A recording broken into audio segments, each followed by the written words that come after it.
New Thought Media Network.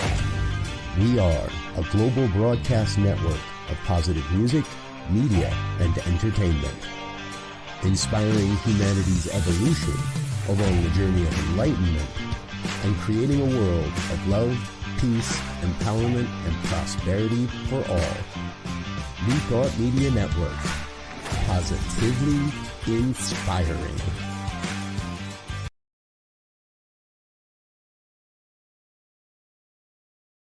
Welcome to Girls Behaving Metaphysically. Your hosts are two girls who believe that life is awesome, that laughter heals, and that it's possible to find deep spiritual insights in everyday experience. Here come the girls. It's more than practical. Here come the girls. Way more than merely factual. If you want to know the secrets of a life, it's free. Listen to Girls Behaving Metaphysically. Listen to Girls Behaving Metaphysically.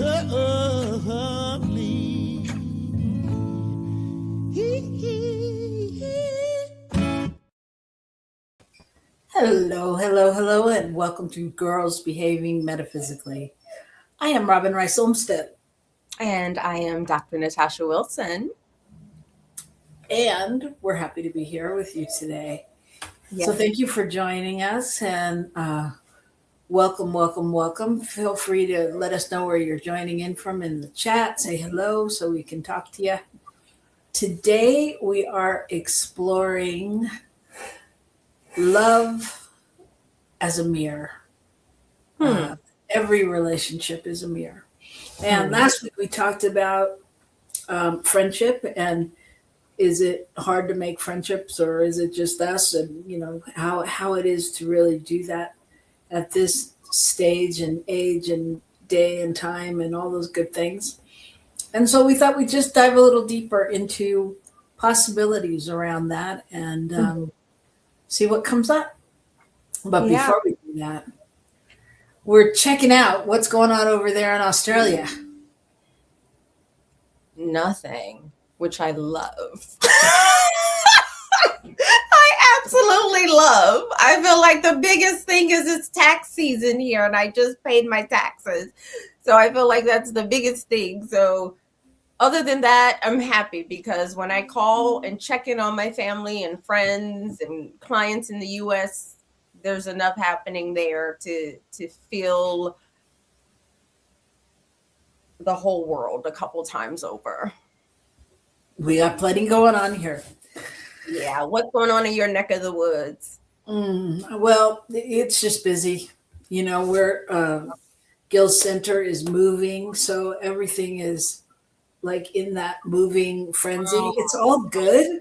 It's just a lot, and but it's really good for me because it's interesting to really pick and choose where I get to play, you know. And I like that. yeah, I do too.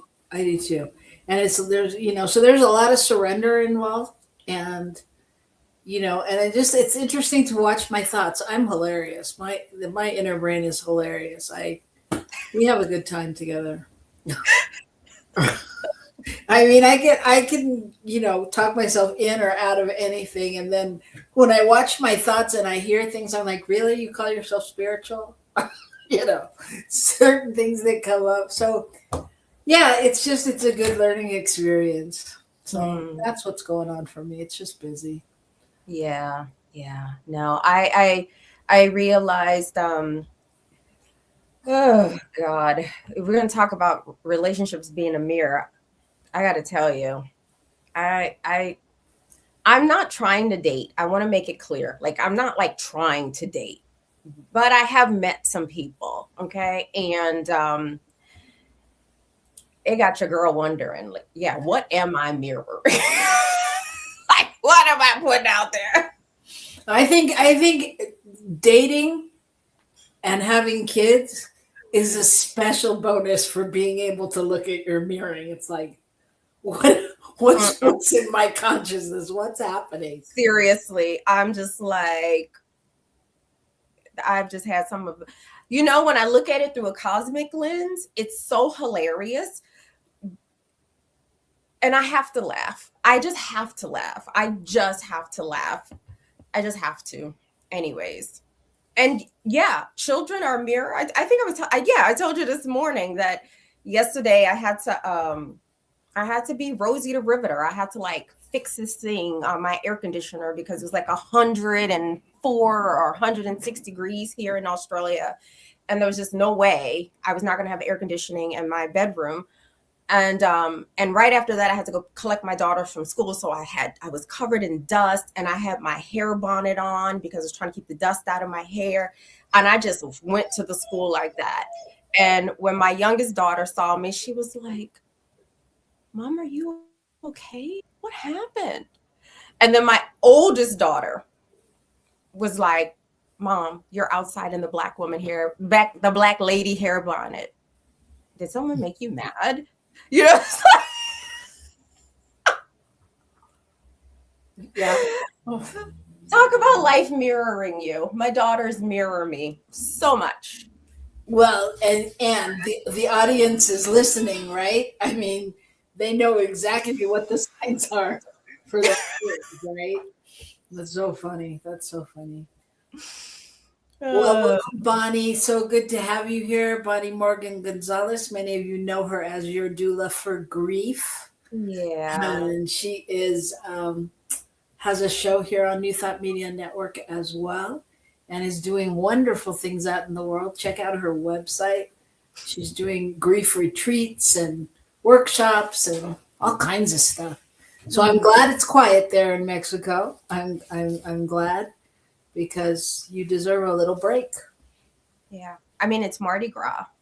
So there's that. I haven't had Mardi Gras in so long. I know. And you had real Mardi Gras there. Yeah, in New Orleans. Yeah. We do have a Mardi Gras in Sydney, which I do find interesting. I don't understand the origins of that Mardi Gras, but I've never been. But we do have it down in Sydney. So. Nice. Yeah. Well, before we go on to our card pull of the week, I just want to acknowledge my background. It is Gil in the midst of building my desk.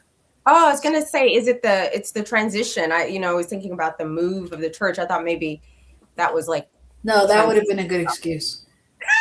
It's just that I love my husband and I love it that he's handy, and I don't know, call it timing or the years have passed that he does it slower now.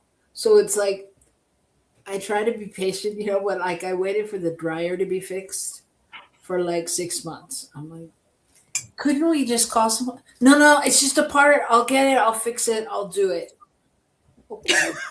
We're hanging clothes up, the clothes are coming out stiff. I'm like, couldn't we just, no, let's just, we need to order it. I'm like, does that mean me? So everything takes a little bit longer. Yeah. But he does it well, and I'm appreciative. So at some point, that will be a desk. Anyway, I think it's time for our card pull of the week because let's see what's guiding us.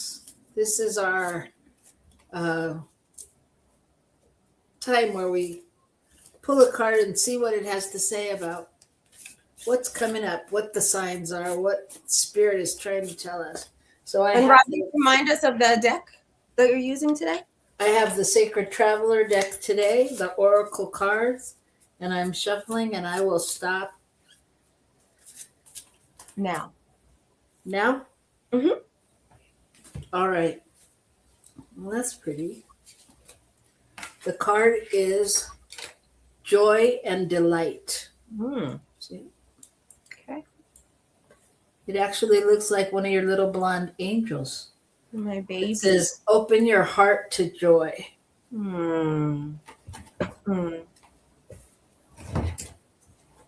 For those of you that don't know, I'm referencing her children that are little blonde cutie pies.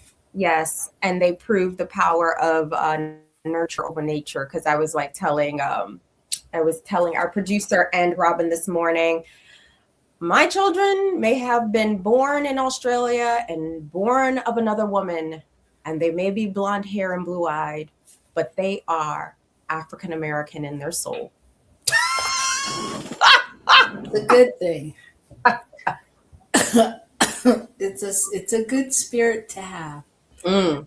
So it says, you do not need to suffer to grow.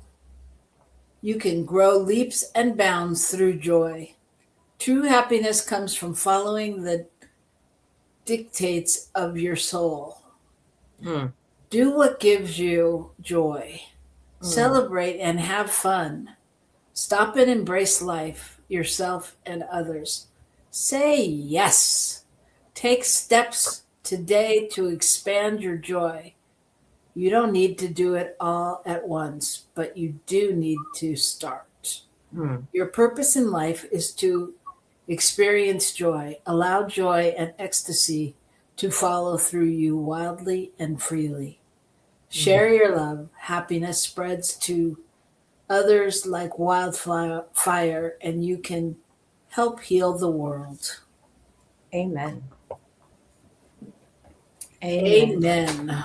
Yeah, I think that it seems very apropos for our show actually today, and what are you holding on to and spreading joy. But I think, yeah, it's always a good lesson to remember we don't have to learn through pain Through suffering. and suffering. And the reason I just said suffering is because I remember the first time when I studied Buddhism and coming across this notion that suffering is a choice. Pain is not, right? You stub your toe, it's gonna hurt, so you're gonna have pain. But if I complain and then I hold on to it and then I complain about where the furniture is and my stupid toe and this stupid thing now I'm generating suffering, right? So suffering is the choice, pain is not. And I remember like that being really profound for me. Yeah. Yeah, and I think also for me the message is really pertinent to everything that's going on in the world. Because I think sometimes people feel guilty feeling joy or going to that happy place when there's so much going on in the world. Yeah. And the reality is there's always been a lot going on in the world. Mm-hmm. I think the difference right now is that everybody has a camera and internet. And there's nothing new about this suffering. I think it's new to certain people in certain parts of the world, but some version of what's going on, particularly in the United States, has been happening all over the planet for a very long time. So, yeah, I think we have like a duty, you're right. If we can live in this place where we experience relative peace and joy and safety, I feel like we have a duty. I love the part that says our purpose here is to experience joy. Like, I feel like we have a duty to sort of hold vigil for the good, to hold vigil for justice and for grace and for love. I just think we have a duty. Yeah. It's like, otherwise, what are we putting into the world? More suffering? Does the world need me to, woe is it? Whatever, right? How's that happening? How's that helping? Yeah, absolutely. I agree, and I think it's, but then I ask the question, with all of this going on and it being in the forefront for most people, why am I needing to learn like this? Why are we needing to learn like this? Why? You sure there's always been some form of it, and it seems extremely pronounced and you know, accentuated in different ways. Like, so I'm like, what is it that I mean, that people needed to learn like this, you know, that Well, because it does feel like suffering. yeah. And I don't think it's magical in that sense. And I'm thinking about Marianne Williamson, whose work I followed, whose political work I followed, and really, when I wasn't pulling for Bernie Sanders, I was pulling for Marianne Williamson. I was actually a delegate for Bernie Sanders in the past, but always, always loved Marianne Williamson's vision for the possibility of America, and always naming that possibility is based on a willingness to reckon with the ghost of the past. Right. And so I think about Marianne Williamson, and then I think about my great grandma, who said, and she used to just say this all the time, and I get it now. My great grandma used to say, white people have to get hit in the head with their own brick. So when I say, like, none of this suffering is new, Black folks have been suffering. I mean, it's the origins of why we are even in this hemisphere. Colonization isn't new. None of this suffering is new. None of this pain, human pain, is new. The Holocaust, nothing new. What's new is that we're seeing finally that we're all on this big ship called planet Earth, and we either sink or swim together. That's what's new, that we're starting to see. We're in it all together. There's no place, and Dr. King said this, and I, maybe being that it's Black History Month in the United States, we cannot, wherever there is injustice, we cannot have justices, something like that, or injustice everywhere affects everyone, something like, what I'm saying. Yeah. I'm butchering it, but it's, that very well-known saying by Dr. King. So injustice anywhere is a threat to justice everywhere, something like that. So somebody knows the correct quote, share it with us, please. But so let me just share. Bonnie is asking, how were you both affected by the monks' walk for peace? And then she goes on to say she was so encouraged and uplifted by the monks' walk for peace that it was the talk of the town in Lake Chapala, which is in Mexico. And there were meditations there that were coincided with the meditation that happened in Washington yesterday. That's beautiful. I wonder if folks remember Occupy movement from 2011. That was the basis of my doctoral research originally, but it what made me want to research the Occupy at that time, Occupy Wall Street, but for me, I was studying Occupy Boston. It was the work of the monks at the camps, right, that would go there every day and hold vigil and sit in meditation. And so I started, like, they were the reason I wanted to study the connection between politics and spirituality. And they're deeply aligned. We think about a lot of our political change makers. They had deeply rich internal spiritual and emotional lives. And thank you, Bonnie. She said, injustice anywhere is injustice everywhere. There it is. Thank you, Bonnie. Yeah. And I think, that's for me, one of the things. It's like, once again, as you said, nothing's particularly new. But this situation just seems more loud and vibrant, but it's the same feeling as, in the 60s or 60s, I guess it was, when, people were uniting and marching for peace. And then everybody was, loving each other and, oneness. And like you said, it's a much bigger playing field now. So it's a whole different thing.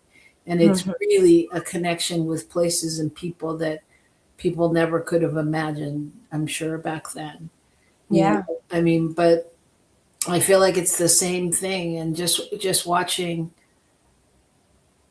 Well, I don't want to get too far into it because otherwise our show will be about something totally different.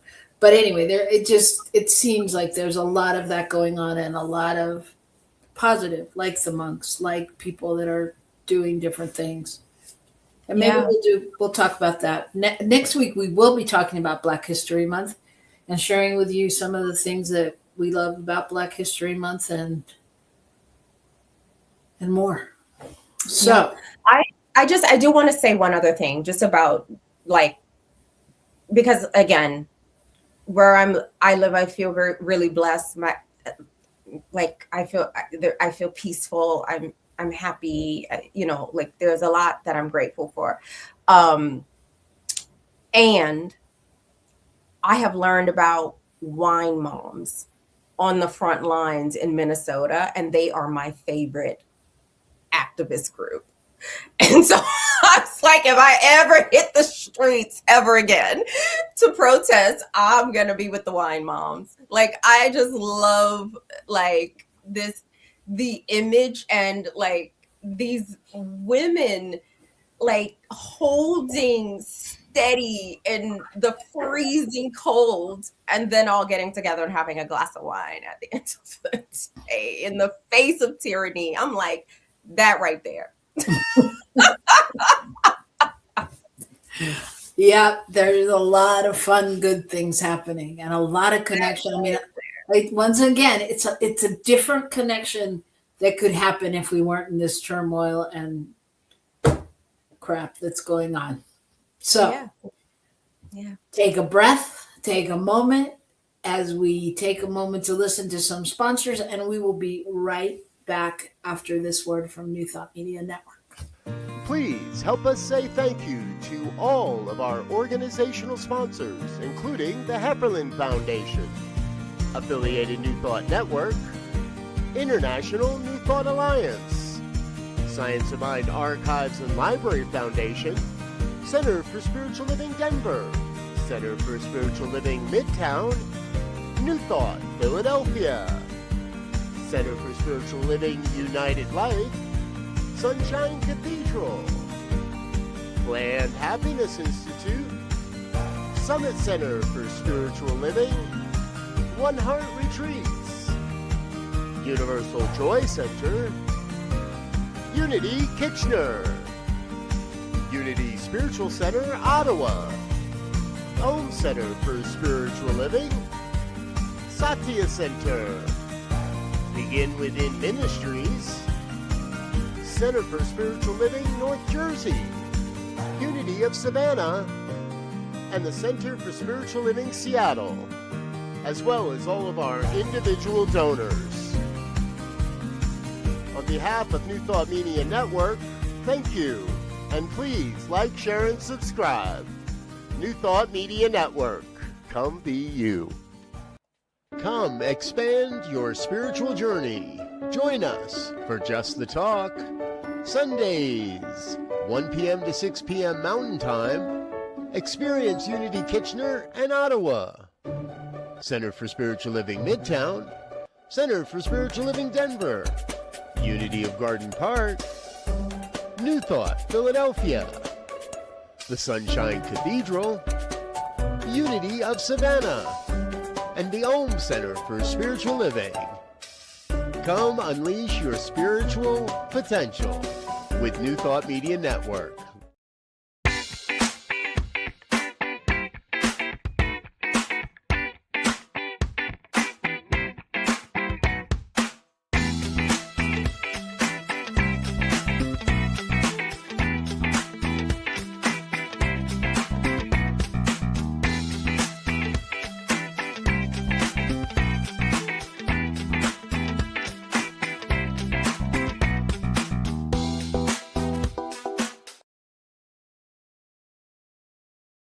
Welcome to Girls Behaving Metaphysically. Your hosts are two girls who believe that life is awesome, that laughter heals, and that it's possible to find deep spiritual insights in everyday experience. Here come the girls. It's more than practical. Here come the girls. Way more than merely factual. If you want to know the secrets of a life that's free, listen to Girls Behaving Metaphysically. Listen to Girls Behaving Metaphysically.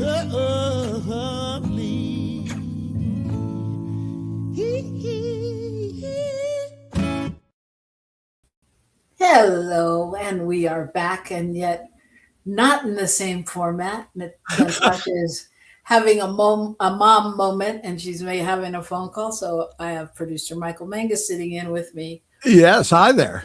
Hi there. So the intention was today to talk about stepping into the most tender of relationships, and that they are a mirror, that not just the romantic ones, not just the friendships that feel like home and wonderful, that even strangers who irritate us in the grocery line, or coworkers who activate us or activate our inner teenager, or the friend that sees the brilliance in us before we do, which would be Bonnie out there for me. Thank you so much. But every single one of those is reflecting something. Every single one of those relationships are reflecting something. So Guess what? A belief, a wound, a desire. I get to leave again. You did what? I get to leave again. Oh, she's back. She's back. Yes, I had to be on with the school, but I'm so happy my daughter is doing fine. They're actually letting her take a little nap right now, which I think is going to be good for her. Okay. But she's doing good. All right. So we're just in the middle of just beginning talking about, that every single one of our relationships reflects something, whether it's a belief or a desire or a wound or a forgotten part of ourselves, or, that's asking to be acknowledged, called forth. So I think what we're exploring today is how love in all of its forms really becomes a classroom for consciousness. What is it trying to tell us? What is it trying to teach us? How the people in our life show us where we're open, where we're guarded, where we're growing, where we're still hearing old stories or old tapes going on. And it's not really about blame or shame or any of that. It's really about curiosity and noticing the reflections, with a gentleness within us. And just stepping into learning to kind of witness and be able to go, this is what's being shown to me now. This is what life is showing me. So we want to step into the mirror together as we talk about it. I like it. I like it. I like it. I like it. It's just, I like it. And this morning, I don't know. I've been lately, and I've been told that this is probably connected to menopause, but I think it's also probably connected to other things. But that, several mornings, sometimes during the week, I wake up really anxious, and I try to sort of catch it and work with it, but sometimes I don't catch it, and I don't work with it. But I did this morning, and I sat with one mantra with my breath, and that is that, well, actually it's two mantras. I am in the heart of God, and the heart of God is in me. I am in the divine order of the universe, and the divine order of the universe is in me. And that was my in and out breath mantra. And when I finished the breath work, I just decided our mornings don't have to be hectic. I'm going to slow this right down. We wake up super early. Why am I rushing? What I realized just from that was that my daughters were feeling all hectic and rush and not liking mornings because it was just the pattern that we'd been in since we lived with their dad, because mornings just, I don't know, felt like we had to corral cats. But I was like, no, we're not doing that today. We're going to slow everything right down. We're way up early on time. So we did everything at this like really gentle pace. I even let them watch one of their favorite anime shows as long as we were getting everything done. And it really changed the energy, not just with my daughters in terms of a reflection, but even in the dog. So all the relationships mirrored that. And so even when we got to school saying, I told the educators, like, just, let's be gentle with Macy. I'm here. I can come and get her at any time if she needs it. And just now even calling to sort of check in with them and hearing how Macy sort of has just flowed into her day. She's needing a little rest. So like that energy that set the tone is like carrying over. And it's like this direct mirror, right? And I think like we know about that in terms of the science of attunement. And all this science is based in deep spiritual principles, right? So I feel like that's what I'm noticing. Making the decision to start my day with gentleness is being mirrored back to me. Say that again. Making the decision to start my day with gentleness, right? Like not trying to push that anxiety away or just want it to not be there for whatever reason it's there, menopause, whatever. But knowing that I'm in love with the creator that is bigger than menopause. Yes. And I can lean into that every single time I remember. Lean into it consciously and watch the miracle of it unfold in this just very gentle way. So, yeah. Yeah, I love that. And Bonnie's saying at every moment we're at choice, which for her feels empowering. Yeah. Mm-hmm. I love this. Michael's saying one of his spiritual teachers told him that if you want to invoke spirituality, get into a relationship. I think it's the only way. Like everything about being a human, like, is about a relationship. You know, it really is. From the time we are conceived, unless we were conceived in a test tube, but even that's a relationship, right? Yeah. It's all a relationship. Mm. Yeah. And so I think, just tagging on to what we talked about last week, which was how it feels more challenging to create relationships, friendships, friendships specifically, which you should do before you create a relationship, by the way, but that's just my personal You mean like you should be friends with the person that you date or marry? Is that what you're saying? I think that if you have a friend, if it's somebody you want to be friends with, like if you have that chemistry and you create that, I don't know, energy, I guess, then I think you have a better relationship. Okay. That's what I think. But once again, it's another show. So I just wanted a bit of clarity in terms of what you were saying there. That's all. Yeah. So, but just going off of that and talking about, why it's hard or why it's more challenging when you move to a new area or at a certain age or any of those things, so it beckons the question, what are you bringing to that? What are you finding, in yourself? or not finding in yourself, or what are you holding as a belief that could possibly keep you from getting what you want? I don't know. Well, I guess that, there's no one answer for any of that. I was thinking, sometimes it's things like logistics, and people throw this concept of being time poor around a lot, which I just find fascinating as a concept.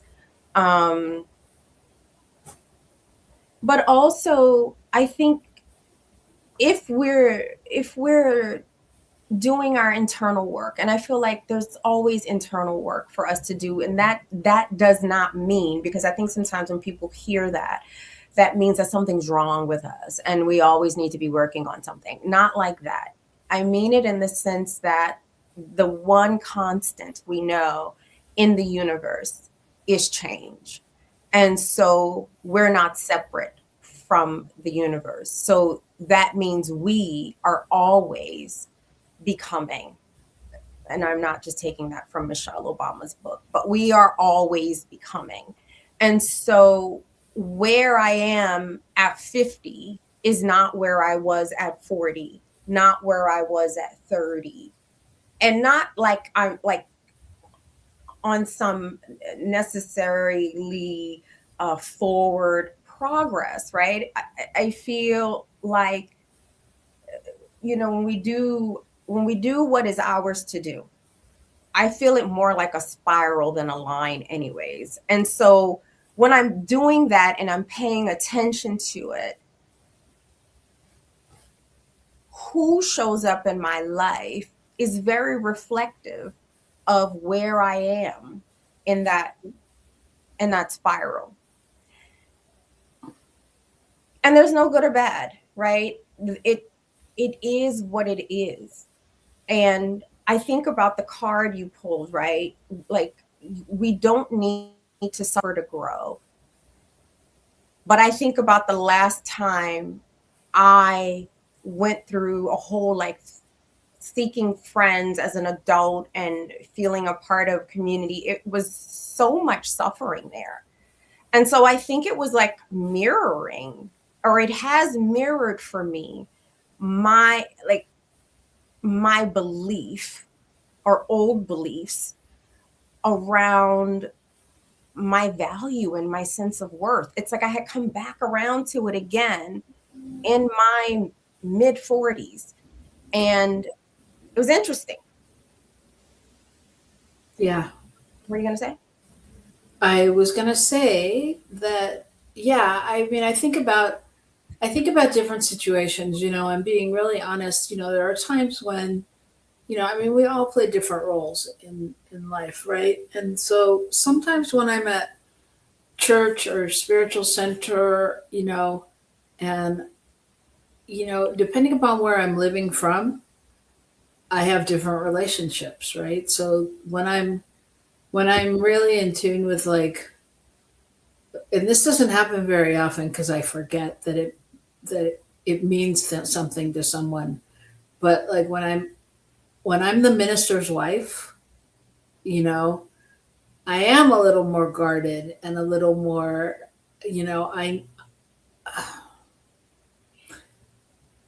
I'm not necessarily I'm on guard. I'm just different. I'm different, just because I'm quieter or I'm more reserved or I'm,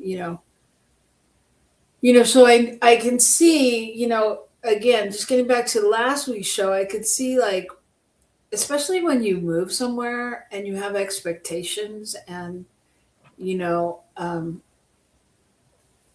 you think, well, it's not going to be like it was when I was in LA, but it's not going to be like my friends here. And you're always putting up the boundaries already instead of, like you said, living from the card and going, what I'm looking for is joy. How can this be a joyous moment where, I'm looking for friends that are saying what you do want instead of what you don't want, I'm looking for creative people. I'm looking for, conscious people that have the same, whatever, that are interesting to talk to, or whatever, has same likes or dislikes or hobbies, whatever it is that you're looking for. And then you're projecting different. So it's really about how we project, right? Mm. And I want to just share this quote from Eckhart Tolle, who says, "What you meet in another is yourself." I believe that. Yeah. Yeah. So, that's the thing that gets you every time, is it's like, what part do I play in this equation? Yeah. Yeah. Yeah. And I think sometimes that it can be painful, but it doesn't have to be suffering, right? But it can be painful. And I think that's what I was kind of speaking to when I was sharing, I think last week and just a little while ago, like my first sort of foray into trying to be a part of a community and building friendships. It was a very painful process.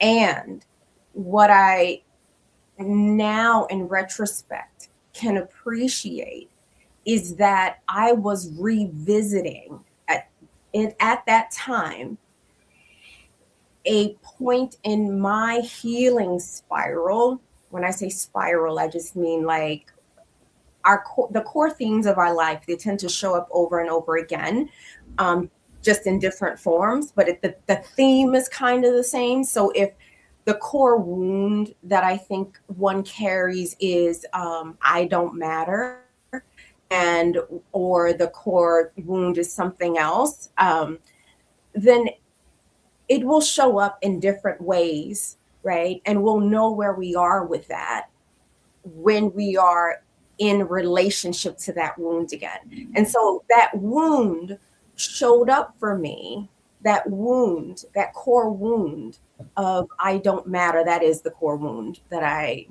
sort of like my soul wound, trauma wound.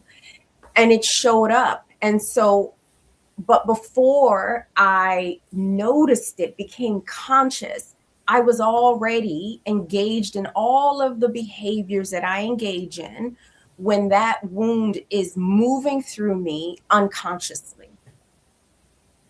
Mm-hmm. So I'd done all the things that I would normally do from that place of the false belief that I don't matter. And yeah, it was painful. And so now I feel like I'm called in my attempts to create friendships at this stage in my life in a new country,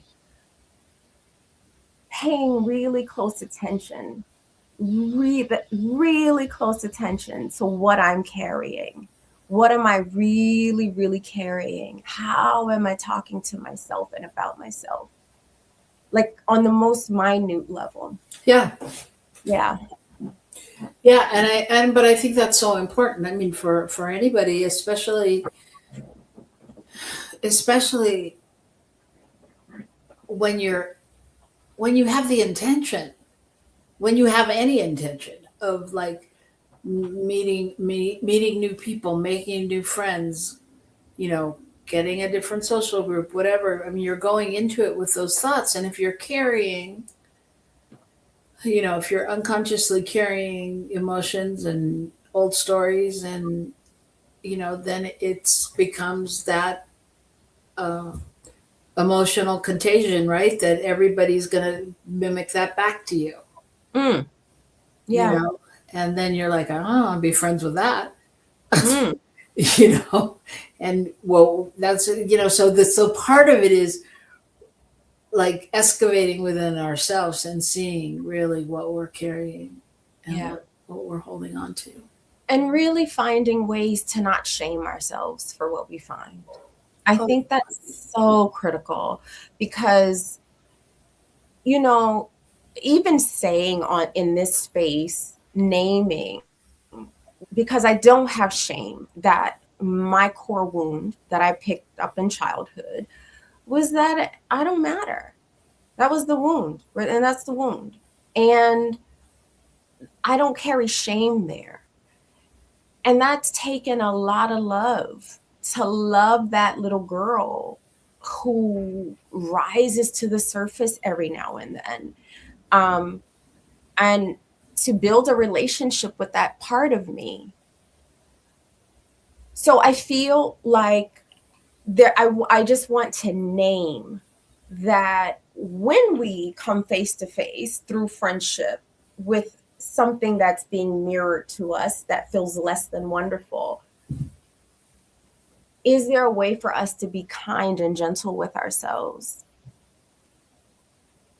Because one of the things about living in Western culture is that we learn pretty well how to be harsh with ourselves and how to beat ourselves up really good. Mm-hmm. And so just even unlearning that is a miracle, like in so many ways. Yes. Okay, Robyn, I'm going to ask you something, put you on the spot. Okay. Okay. What do But you I have think? a question for you after that. Okay. All right. So, Robyn, what do you think your friendship with me mirrors in you?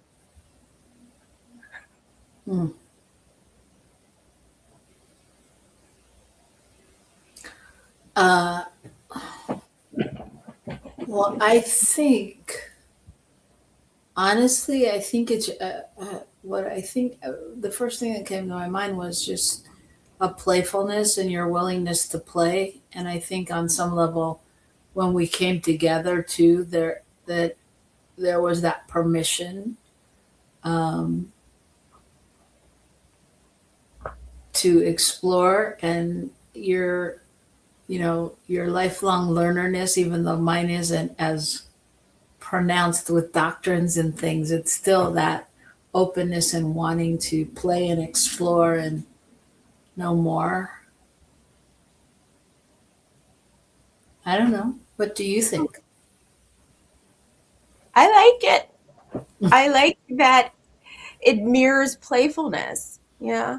I do, I am one of these people who both takes myself really seriously, but also don't take myself really seriously, right? I walk that line. And I know, like, when I think about my friendship with you, what really stands out to me is the way you carry this really quiet dignity and this willingness to embrace, like, all kinds of people across all kinds of difference. Like, when I like just knowing about some of your friends and meeting some of them, like, I'm like, wow, that's such a vast array of types of people to be friends with. And that does, like, that's a thing that I feel my friendship with you mirrors in me, which is something that I admire. And maybe when I talk about the quiet dignity, I feel like maybe that's something I might look up to a little bit.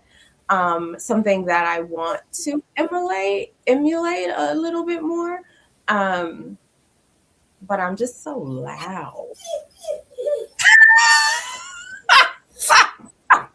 Yeah, but not always. And no, I get that. I mean, there's things in you too that I think, I think it comes down to this. I think, like, when in our friends, like, we're able to see the truth of who they really are. And that's a wide variety of things. That's just this amazing bouquet of different flowers. And so I think, like, there are things like that I look at in you and I'm like, oh yeah, I wish I could be like that. I wish I could do that, and I could, and you could, and we just do it differently. But I think it's like, we know it's in there. If you have to pull it out of your tool chest, it's in there. Yeah. Otherwise we wouldn't be able to even see it in each other. So that's a perfect segue, though. That's a perfect segue, because what I was going to say is, I was just going to give listeners just a few exercises to maybe think about or journal about in the mirror. And, you know, maybe you want to just write this down and like take some time and journal with it about like why, who am I drawn to right now in my life? And what are their qualities in them reflect? Is it something I desire? Or maybe it's something I value in myself. It doesn't necessarily have to be what you want. You might just see the similarities, right? Mm. And then that's about the attraction. And then there's also like the activation, like who triggers you, or irritates you, and what's that belief or fear or old story that it might be mirroring back or allow you to uncover. Yeah. And then the last one is the appreciation. Like who sees you clearly, maybe even more clearly than you see yourself. And what does that reflection reveal about your gifts or what you bring to the party. Yeah. And just I would just write freely without judgment, just stream of consciousness, and not trying to solve anything, but just noticing what comes up and what reflections you get. And and you can do it when you're with people too, just when you stop and appreciate your friends, like what is that, why do you love them, and what's going on, what do you see? And then acknowledging, just like Natasha said, the little girl in you or little child in you or little boy in you that says, it doesn't matter, I'm not worthy, you feel abandoned, whatever your core thing is, and say and see that that's not true. That all this beauty and all this that you see and are in the world, that it's telling you in those moments that what you bring to the party is valuable. Can I share a little story? It's about us. Yeah. Again, I don't know if the reason I'm such an open book is probably connected to the way my brain is wired in terms of my neurodiversity, which I am embracing fully. But you would notice when my stuff would get activated in a group setting, like my old tape, my old tape, and you would just call me cornflake. And then I come back online. I feel like, oh yeah, that's cornflake. I'm coming. Yes, I am loved. I am lovable. I'm back online. Yeah, but it was important, to nurture your. I remember the first time I said that because I was like, oh, what do you need, my little cornflake? Blah blah blah. But knowing, as silly as it wasn't silly. Yeah. We need to feel special. Yeah. Well, that's the thing. When I was saying walking that line between like how I take myself really seriously, but then there's a part of me that doesn't take myself. Like I feel like there's this line there that we walk, and I feel like there's this, place when you are like, all right, cornflake, right? It's like, it's that line again, right? Where it's special and it's simple and it all matters. And when we have people in our lives that deeply see us, that third journaling exercise you gave, really, really think about how you can nurture those connections, because they matter. They help you remember yourself when you forget, and we are a forgetful species. It's true. And I will say those people are sometimes the people that aren't even around in your life all the time. Mm-hmm. But they're generally the people that you can go back to at any time, and it'll be like no time's passed. Yeah. Because it's a safe place. They're your curated people. That's what I say. They're my curated people. Yeah, they're your No. tribe. Yep. Yep. Well, tribe, it's time for us to go, but we will be back next week and talking a little bit about Black History Month and things we love, things you might not have even heard about, but we're going to let you know. So be here. Thank you, Bonnie, for joining us. And remember to take joy and delight from that card. Take joy and delight out into your world and put it in everything you do. The world needs it. Amen. Okay. We'll see you next week. Peace. Come expand your spiritual journey. Join us for Just the Talk. Sundays, 1 p.m. to 6 p.m. Mountain Time. Experience Unity Kitchener and Ottawa. Center for Spiritual Living Midtown. Center for Spiritual Living Denver. Unity of Garden Park.